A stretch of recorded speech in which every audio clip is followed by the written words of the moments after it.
आप जितनी बार गंगा में गोता लगाते हैं या जितनी बार आप किसी सरोवर, तालाब, नदी में गोते मारते हैं, उतनी बार आपका शरीर का मैल, गंध जो है वो हल्का होता चला जाता है। और अगर आपको विश्वास ना बैठे तो कभी ऐसा करके देखो।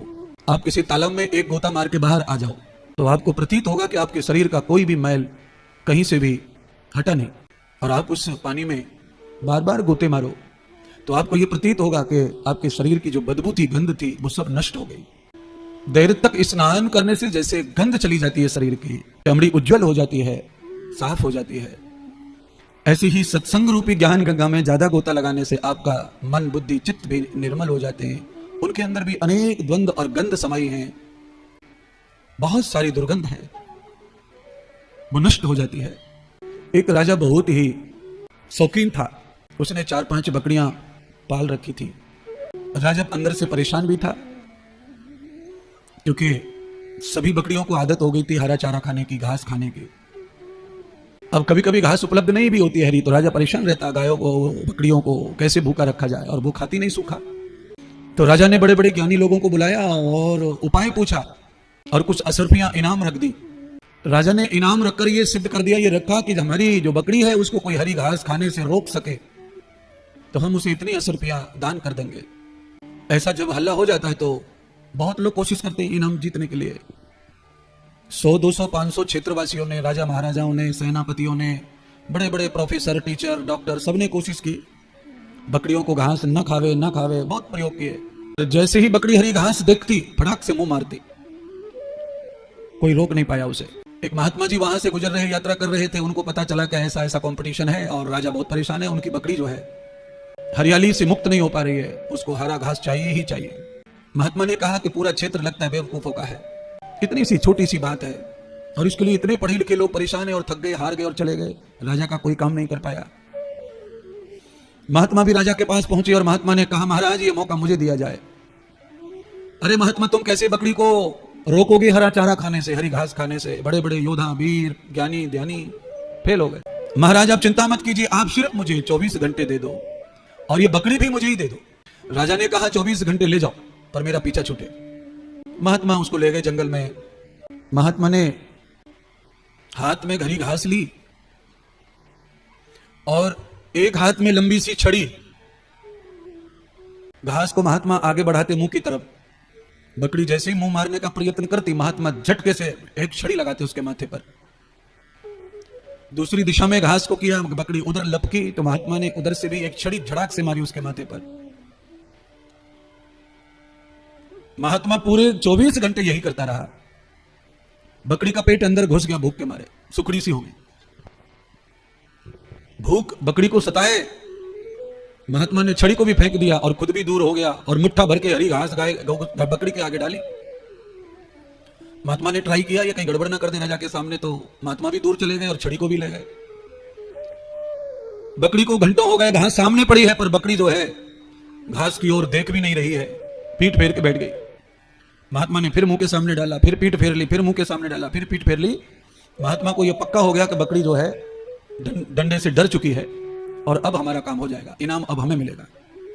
राजा के सामने बकरी गई, राजा ने बकरी का प्रयोग किया सब राजा के सभा में।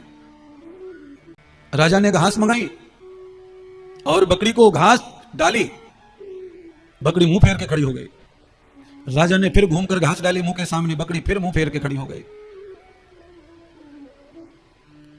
राजा ने महात्मा को बुलाया और पुरस्कार दिया और पुरस्कार देकर फिर कहा, महात्मा सारे ज्ञानी ध्यानी सभी पढ़े लिखे लोग फेल हो गए, आपने बकरी को कैसे रोका घास खाने से, अब बताओ। महात्मा ने कहा, महाराज कुछ भी नहीं मैंने किया, ये छोटी सी छड़ी मेरे हाथ में है, जब जब इसने मुंह मारा तब तब मैंने इसके सिर पे ये छड़ी मारी है और ये छड़ी के बह से अपने आप संयम में आ गई और इसकी जो तृष्णा इच्छा है वो इसने दमन कर दिया दंड से। ये जो कहानी है ये दरअसल में बिल्कुल काल्पनिक और बनावटी है, ऐसी कोई घटना कभी घटी नहीं है। पर ये काल्पनिक कहानी सुनाकर मैं आपको समझाने का प्रयत्न कर रहा हूं कि ये राजा कौन था और राजा कौन है। तो बंधुओं मैं बताना चाहता हूं कि परमात्मा ही सृष्टि का राजा है, पूरे ब्रह्मांड का वो राजा है और उस राजा ने ज्ञान इंद्रियों के रूप में आपको 5 बकरी दी हैं और वही बकरी उस राजा के हैं। रूप गंध स्पर्श शब्द रस, ये जो हरियाली है, ये जो तृष्णा है, ये जो भोग इच्छा है, इनसे ये इंद्रिया रूपी बकरी कभी हट नहीं सकती है, चाहे आदमी कितना भी बुढ़ा हो जाए। मन और इंद्रियां कभी बूढ़ी नहीं होती। तन बदन बूढ़ा सा दिखता है, पर मन और हमेशा इंद्रिय लालायित रहती हैं। आदमी मरने पर बैठा है, 1-2 महीने बचे हैं मरने के, बुढ़ापा है, 80, 85, 90 साल की उम्र है, और उस समय भी अगर सब्जी में कुछ कम ज्यादा हो जाए तो बूढ़ी अम्मा बूढ़ा बाबा कहे बगैर नहीं मानता बहू को, अरे इतनी मिर्ची डाल दी, अरे नमक डाला ही नहीं है। यानी कि मरने पर बैठे, पर इंद्रियां कुछ भी बदलती नहीं है, सेम टू सेम है। रूप रस गंध, इन भोगों से अगर मुक्ति इंद्रियों को प्राप्त हो जाए, ये जो बकरी कामी है ये मुक्त हो जाए, तो ये होंगी कैसे? तो कहा उसके लिए कोई सदगुरु महात्मा ज्ञान का डंडा चढ़ावे, संयम का डंडा चलावे, तो ये इंद्रियां जो है विषयाक्त से मुक्त हो सकते हैं। और जब ये हरियाली से, इन विषयों से, इस लिप्सा से, बार बार भोग की तृष्णा से इंद्रियां जब मुक्त हो जाती हैं और संयम में आ जाती हैं, तो राजा आजाद हो जाता है, राजा प्रसन्न हो जाता है। आत्मा को आनंद देने के लिए यह दृष्टांत है, आपको जरूर इसको समझना होगा। आंखों की तृप्ति मरते समय तक नहीं होती है प्यारे बंधुओं, जीवा की भी नहीं होती, कानों की भी नहीं होती। कानों के बारे में तो यह कहा गया है कि दीवाल को भी कान होते हैं, दीवाल को कान नहीं होती, कान वाला दीवाल में चिपका रहता है। आप जरा बतरा के देखिए अपने घर में सोफा पे बैठ के, पति पत्नी दोनों बतरा के एक जगह जरा बैठ के बतरा के देखिए। उसके बाद आप घर में जो लोग रहते हैं कुछ बूढ़े टेढ़े, उनका आइडिया देखना। वो चलेंगे पूर्व दिशा में, पर कान पूरा उधर होगा जिधर बहू और बेटा बैठे। एक्टिंग करेंगे चलने की, आकाश की ओर देखेंगे जैसे वो कुछ समझ ही नहीं रहे पीछे क्या चल रहा है।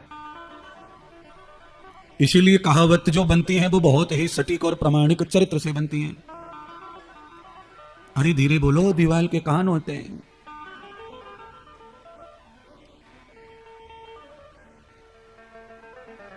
नेत्रों का भी यही हाल है, नासिका का भी हाल वही है।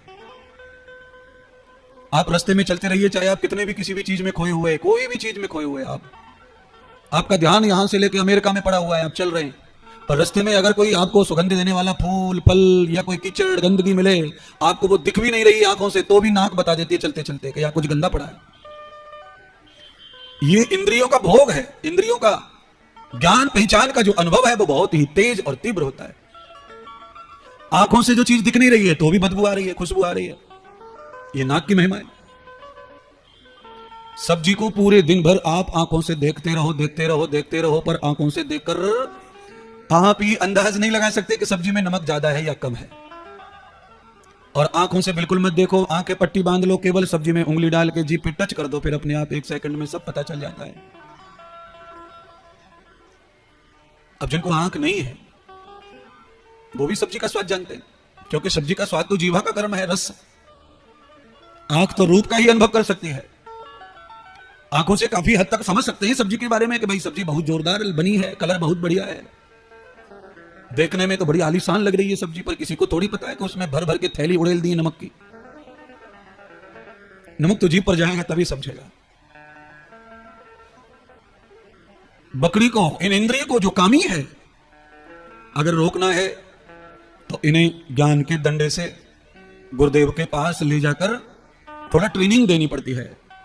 तो आज आप सब भागवत रूपी इस पाठशाला में पधारे हैं, और मैंने कहा कि कुछ अच्छा हो जाए जीवन में, उसके लिए थोड़ी सी ट्रेनिंग देने का प्रयत्न हो रहा है कथा के माध्यम से।